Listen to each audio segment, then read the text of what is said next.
My brothers and sisters in Christ, good afternoon.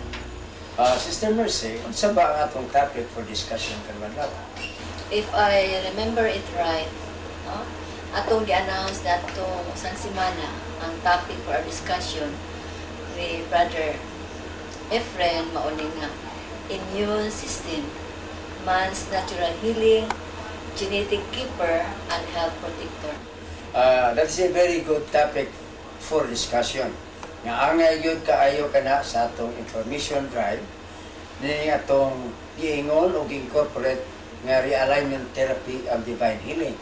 Diin aron masabtan sa tanan nga puyaw di ay kining misalignment sa lawas sa tao tungod kay ang dugo o ang immune system naalihan o resulta kini sa daghang sakit sa tao ug ang tao dili kaayo sa maong sakit. For the benefit of our televiewers, mahimo pa Brad nga imong musbon pag explicar kaning gitawag nato og healing that makes everyone a healer pag umsa. As reminded na tuming aging Domingo sa tanang televiewers kakaron pa mo-open sa ilang television, akong explicar nga kining immune system sa kada tao ang source ni ini mao ang divine healing of God to help himself o humanize o normalize niya diha ni Adan as his exclusive immune system, making Adam healer of himself and every man thereafter.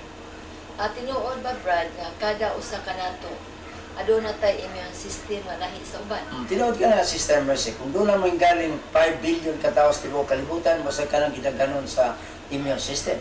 Basta nang gidaganon sa kidney, sa brain, sa heart, sa liver, o gubang human parts. Kung sa katinuod ning atong nabasa sa mga publication na ang Asian people have weaker immune system compared to the Americans and other nationality. Kung sa wala ta mahadlok sa kanang ikadlukan dito sa laing nasod nga SARS sa labi na sa China. Ngunit akong backup, a very big lie and wrong belief. Ano mga imingong ka mga dako kayang baka o kapit lie? Kaya ang tanang tao, adun gikan niya dan hantod karon parihas og function o abilidad o kapasidad kanang ilang immune system. Why sobra, why kulang. Kung weaker pa ang immune system sa mga Asian people, din daghan ito mamatay sa mga Asian people o they have a problem of survival. Kung nagsulti pa sila matuod, unsa may naka-justify na mas daghan pa population ng China o India, nga kung weak pa ang ilang immune system. Kanang doon na kabay kasayuran nga mga doktor ni-educate sa mga tao sa kalibutan ni ining divine healing of God na mahimong immune system ni Adan o thereafter mao'y natural healing sa mga tao mismo ang mao'y doktor sa iyang kaugalingon. Tita Sister Mercy, wag yung kininabuhata.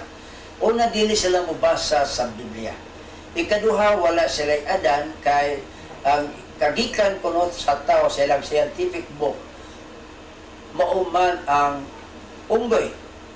Ikatulo, it is not good for money making and commercialization of health.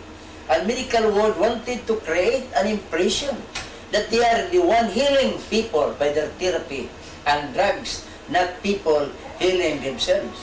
The truth that the